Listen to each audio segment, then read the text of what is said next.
जो ताकतवर इमाम है वो क्या करता है, वो जाएगा मस्जिद में, आहिस्ता आहिस्ता पब्लिक से रिलेशन बनाएगा, फिर मजलूमियत की दास्तानें सुनाएगा। ये ताकतवर इमाम की बात कर रहा हूँ मैं। आप कह रहे हो ताकतवर है, ये तो कमजोर लग रहा है। ना ना ना, ये भी ताकत के वसाइल और जराए इकट्ठे कर रहा है। देखो, जो जिसकी फील्ड हो वो उसको अच्छी तरह समझता है, तो वो क्या करता है, रिलेशन बनाएगा। पहली बात तो ये कि अवाम से बातें अवाम की मर्जी की करेगा, वही टॉपिक ज्यादा उठाएगा जिसमें पब्लिक ज्यादा जरा खुश होती हो। फिर जाके पब्लिक से रिलेशन बना, हर एक के तीजे में पहुंचेगा, जिसके अब्बा मर गए पहुंच जाएगा ये फौरन, ताकि ये बेहतरीन मौका है रिलेशन बनाने का।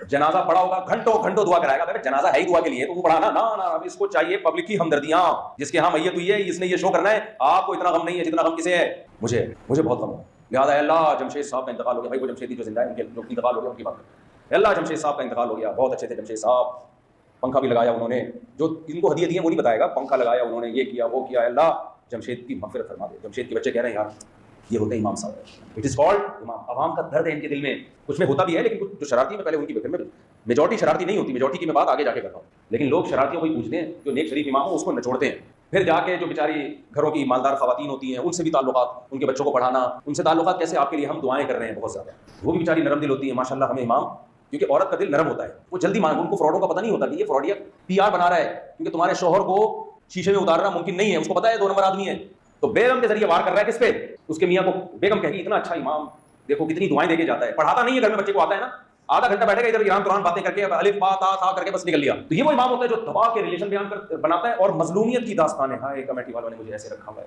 आज पता है सदर साहब ने मुझे ये बुलाया, तो पूरा महल्ला सिवाय चंद अकलमंदों के वो शीशे में उतार दिया। फिर जब उससे हिसाब लिया जाता है चंदे का, तो वो हदीसें सुनाते हैं, उलमा का इहतिराम, ऐन बड़ा खानदानी निकालता है, और हाँ बड़ा खानदानी, चंदा आ रहा है कोई पूछने वाला नहीं है उससे, कमेटियों को इजाजत नहीं होती कि उससे पूछे भाई आप पर्सनली क्यों चंदा ले रहे हो, जब एक इदारा है तो अकाउंटेबिलिटी होती है, रसीदें कटती है, लेकिन नहीं, उसके खांचे दर्जनों खुले हुए होते हैं और लोग भी बेवकूफ है, पकड़ा रहे होते हैं। जब मस्जिद है तो कमेटी के पास जाए ना चंदा।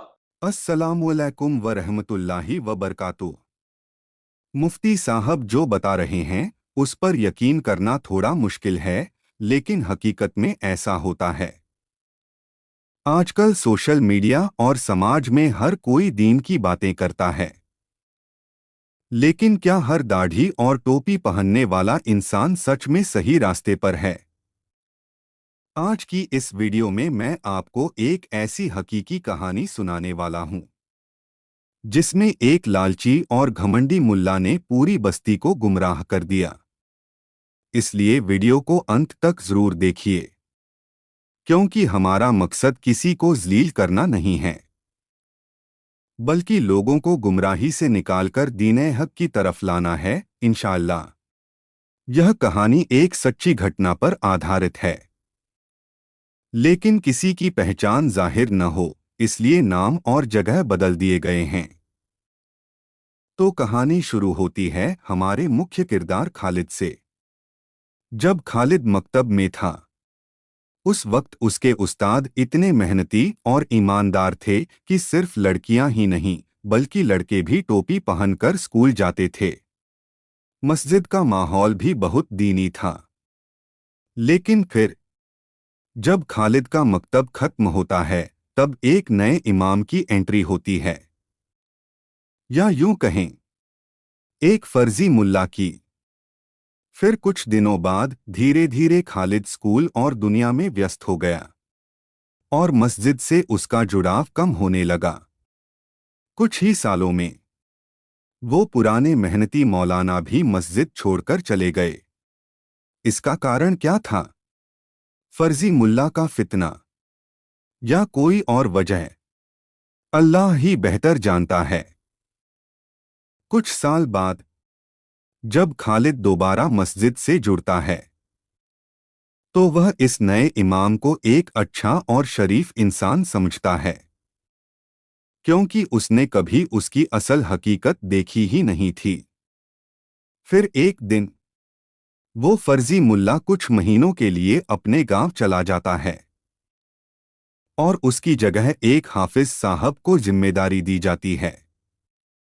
हाफिज साहब जब बच्चों को देखते हैं तो वो हैरान रह जाते हैं, क्योंकि ना बच्चों को कुरान सही से आता है, ना ही उनकी दीनियत ठीक है। तब उन्हें समझ आता है कि यहाँ कुछ तो गड़बड़ है, इसलिए वो इस मामले को गंभीरता से लेते हैं। और एक जिम्मेदार मुफ्ती साहब को बुलाते हैं। मुफ्ती साहब आकर बच्चों का टेस्ट लेते हैं और सब कुछ वीडियो में रिकॉर्ड करते हैं ताकि हकीकत सामने आ सके। फिर कमेटी और बस्ती के लोगों को इकट्ठा करके उन्हें समझाया जाता है कि बच्चों की पढ़ाई का क्या हाल है और इसे कैसे ठीक किया जा सकता है। लेकिन जब फर्जी मुल्ला वापस आता है तो अपनी बातों और चालाकी से वो फिर से लोगों को अपने जाल में फंसा लेता है। ना कोई मीटिंग होती है, ना कोई कार्रवाई की जाती है, सब कुछ अंदर ही अंदर सेट हो जाता है। जब खालिद ने उससे बच्चों की पढ़ाई के बारे में पूछा तो जवाब देने के बजाय उसने उल्टा कहा कि मुफ्ती साहब हमारे मकतब पर कब्जा करना चाहते हैं, इसलिए ऐसा कर रहे हैं, और असली सवाल से ध्यान हटा दिया। लेकिन पूछे गए सवाल का कोई जवाब नहीं दिया। यहीं पर इसका फितना खत्म नहीं होता। यह तो अब कहानी शुरू हुई है।